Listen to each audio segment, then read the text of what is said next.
Palagi na nga pala kami nakakapagkilaw ng sea cucumber pero ibang klase nga yun yung nakukuha sa buhanginan. Pero yung ganito ang natutunaw ay hindi pa namin nasusubukan. At marami nga nagko-comment na masarap nga daw yung kinilaw kaya naman iatistingan ko nga kung ano bagal lasa.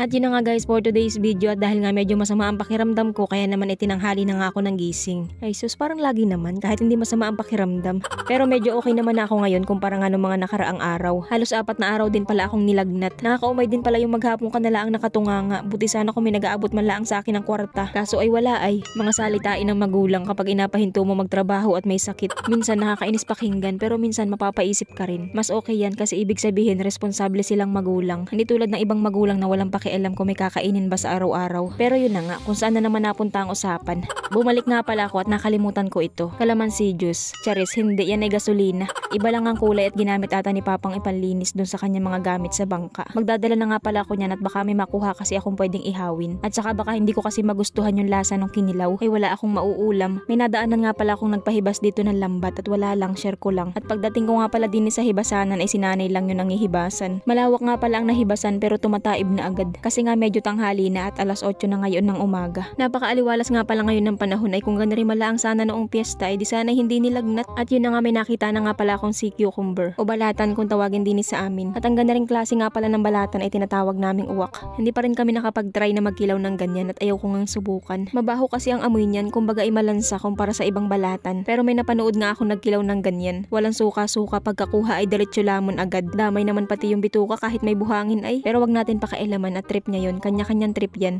May nakita nga pala ulit ako ditong sea cucumber at itong klase naman na ito ay kung tawagin din sa amin ay gulong. Kadalasan ito yung mga nakatago sa buhangin. Nakapagkilaw na nga pala ako nito at masarap naman siyang kinilaw. Na-vlog ko na rin ito dati. Wala lang, share ko lang. Pero hindi nga yan ang hanap natin at kikilawin natin ngayon. Kundi yung mga balatang tunawan o hanginan. Grabe nga pala ang init ngayon na talaga namang natagos sa balat. Ay parang mali. Natagos sa jacket patungo sa balat.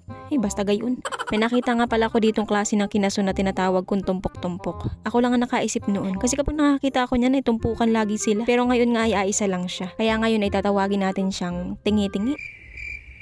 Okay, sige, last ko na yun, promise. Hindi rin kasi alam ni mama kung anong tawag dyan, basta ay susu. Napala yung klase ng balata na papanguhain natin ngayon ay kailangan nating magbuklat ng bato para mahanap sila. Kasi nga ay mga nakatago sila kapag umaga. Kapag gabi naman nakalabas sila, kaso nga lang nung ginawa ko itong video na ito ay wala pang low tide sa gabi. At yun na nga may nakita nga pala ko ditong tagutungan at kinuha ko na rin. At parang way klaro akong makapagkilaw ng balatan ngayon at kanina pa ako naghahanap ay wala man lang ako makita. Pero may nakita na nga ako ditong dumi ng balatan. Magbuklat ka lang ng bato sa paligid niyan, makikita mo yan. Kaso nga lang kanina pa ako nagabuklat ay wala man lang ako makita. Ang hirap hanapin. Pero wala man tayong makitang balatan, may nakita naman akong kasag sa pagbuklat ko din sa bato. Medyo pasensya na nga pala kayo sa video. Hindi naman mauga yung kamay ko, gawa lang talaga yan ng tubig. Sakit sa mata lalo na kapag nakita mong may kasama siyang iba. At bago nga kung saan pa mapunta ang usapan ay mabalik na nga tayo. Nakakita na nga pala ako ng balatang hanginan. Kaso nga lang ay maliit pa. Hindi ko muna siya kinuha. Tapos yun na nga nung pagbuklat ko ng bato ay may nakita nga ako dito mga susuna tumpok-tumpok. Yung sinasabi ko kanina. Tingnan nyo at tumpok sila. Ang dami nila sa isang bato lang. Medyo kunti pa nga yan kasi minsan sa isang bato lang halos kalahating timba ang makukuha mo. Meron nga pala ako niyan sa buhayan. Nilalagay ko lang sa akin. Basta yun. Dito ko nga pala sila iniipon kapag hindi ko pa sila maluluto at kukunti pa. Nilalagay ko lang sa ilog para hindi agad mamatay. So bali wala pa nga ako nakikitang balatan at parang gusto ko na ngang umuwi at ako'y natamad na. Sobrang init yan. Ang sakit na naman ang aking ulo para ako matutuyuan ng utak. Ang liit na nga matutuyo pa.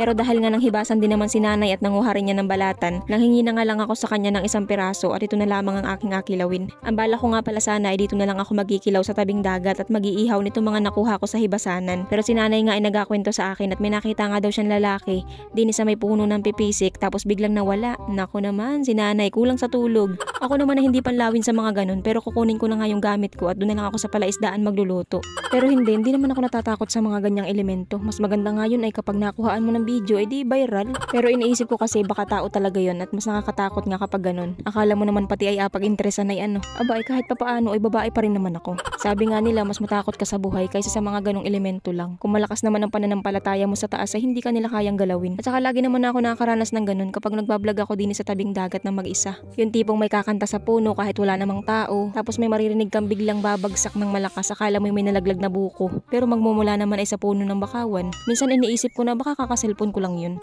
At yun na nga, mabalik tayo. First time ko nga lang pala magkikilaw ng ganitong klase ng balatan at parang nabanggit ko na nga yan kanina. Paulit-ulit na lang ako ay ano. Ang ganitong klase nga pala ng balatan ay natutunaw. Kaya sa ibang lugar ay tinatawag itong tunawan. Tapos dito naman sa amin ay tinatawag na balatang hanginan. Kasi sabi nga daw ng iba kapag nahanginan ay natutunaw. O diba, daming nose? So ayun na nga at atikman na natin kung ano bagang lasa. Marami nga nagsasabi na masarap daw itong kinilaw. Wala naman siyang lasa, parang ka lang kumakain ng nata de coco. Kapag kasi kinagat mo siya, para siyang medyo makunat tapos parang ay basta ganun. Tinamad nang mag-explain. Ang nagpapalasa lang dito ay yung Ricardo. Hindi nga tulad ng klase ng balata na kinikilaw talaga namin. Na kung tawagin sa amin ay sunglot. Yun naman ay makukuha sa buhanginan. Yung ganito, yan ay kahit isawsaw mo lang sa suka, masarap na ang lasa. At dahil nga medyo maganda na ang pakiramdam ko, kaya naman ako may pakinding-kinding dyan.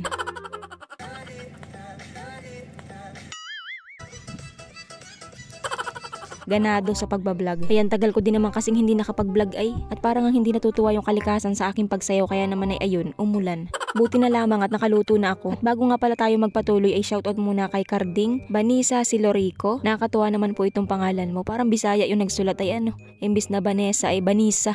Hindi, biro lang po. Pati ba naman pangalan ay apakialaman ko pa ay ano. Shoutout kay Aris Lanusa, Nelson Sukalit, Renald Adlawan, Roldan Lipon, Vanessa Priligera, Larry Hermosa, at kay tayong dalawa. At yun na nga guys, kain po tayo. So yun lang, bye!